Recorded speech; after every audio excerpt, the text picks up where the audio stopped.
filming. It's He's showing off for the camera. Hey guys, welcome back. Whoa.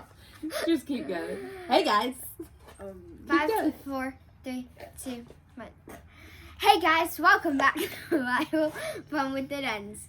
Today we're studying 1 Samuel chapter 11. Let's get started.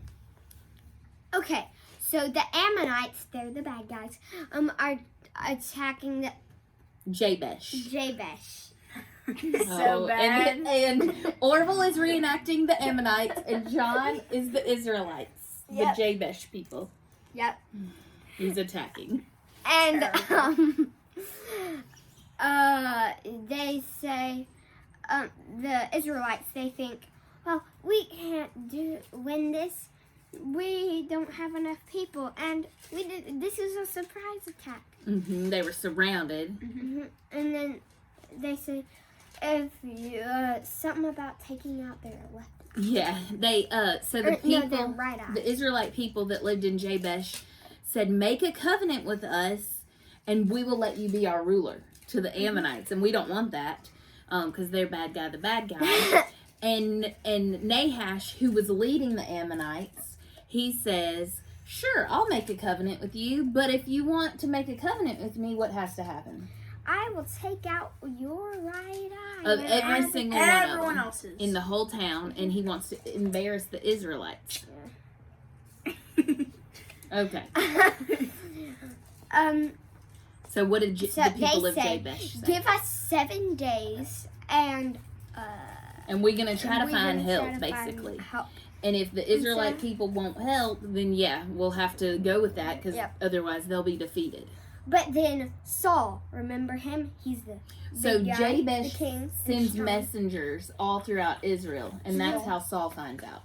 Yeah, and he's strong boy Jones, and so And who is he? Saul, I know. And who is Saul? the king. The king. He's the king, head and shoulders and taller than everyone else. And he gets mad, and then he chops out 2 cows into lots of pieces, and he sends it around Israel, and he says, if you won't help us, this is what's going to happen to your cows. So And come then help us fight. everyone comes, and then they just take them out like that. Do you remember how many men came? Before lunchtime. Yeah. Well, hold on. The men that came that didn't want their cows chopped up, it was 300,000 Israelite men and 30,000 Judah men, which is also part of the Israelite people. Mm-hmm. And so y'all are skipping ahead just a little bit.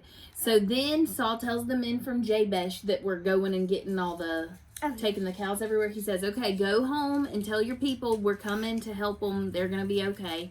And so they spend the night there preparing. And the next morning when it's dawn, Saul divides the men into 3 groups, and they attack the Ammonite army. And from dawn until what? Midday. Midday.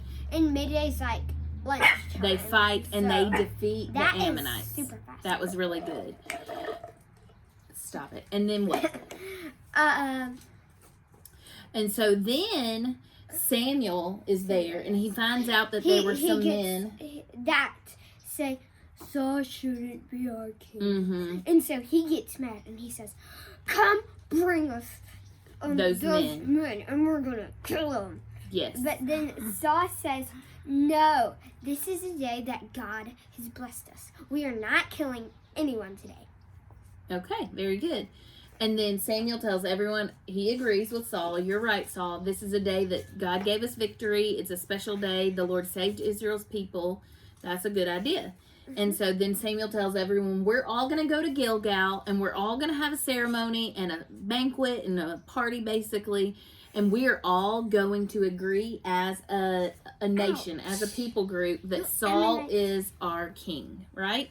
Mm-hmm. So, John, what was your favorite thing? My favorite thing is that Saul, he had self-control, and he said, "No, do not kill them. Today it's Ammonite.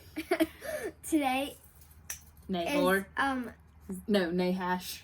Nahor's a different person. Okay, go ahead. he said, he said, today is a special day. No one shall be killed. And he had self-control. That was my takeaway. That's a good one. I like that. I like Saul's, he's showing grace and mercy to those people. And what are those characteristics? So they remind me of God. Those are God's characteristics. So I think that is him showing that he follows God. Okay? And that God has changed his heart. Jax, what was your takeaway? Okay, so my takeaway was when all the people were criticizing Saul and they said that they didn't want him as their king. And then when Samuel got super mad, he said, "This is the king that the Lord has given us, and you will respect him because whatever the Lord chooses is good." And that's something we need to remember ourselves. Agree. So my takeaways that from that section too, and it was actually from today and yesterday's reading. There always seem to be people who disagree and who don't approve of things. It doesn't seem to matter what it's about, and maybe that's human sinful nature. But the Israelite people, they wanted a king. That's what they asked for, no matter, if it was right or wrong. And so God gave them a king. Yet some of them still have trouble with that. Some of them still aren't happy. They want a king, but maybe they wanted to pick who it was. Maybe they wanted to be king. I don't know. They weren't happy with it. And it's just crazy. Even when they get what they wanted, the very thing that they asked for, they're still not happy. And so we see Saul being obedient to do what God called him to do and what God gave him the ability to do. And yet some people are still disagreeing with him, choosing not to like him. And so today my takeaway is that it is important for us to not worry about other people's approval or other people agreeing with us. The only approval that we should want to have is God's. I personally have struggled with wanting people to like me. I want everyone to like me. I want everyone to agree with me. Everyone to think I'm a good person and that the things that I do are good.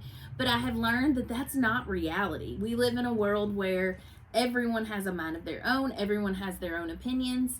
And in fact, since we follow Christ, the Bible tells us that there will actually be a lot of times that people don't agree with us because someone who follows Christ lives differently than someone who does not follow Christ. And so I have learned, and I'm still learning, this is an ongoing process, that God's approval of me is what matters the most. If God is pleased with us and if he approves of what we are doing, if we're doing what he told us to do, then we don't need the approval of every other person. So for today's challenge, our first question, do you struggle with wanting people's approval? Are y'all like me? Do you want people to like you? Do you want people to agree with you? Do you struggle with that? And if you do, ask God to help you to not worry about the approval of people and his desire, his approval.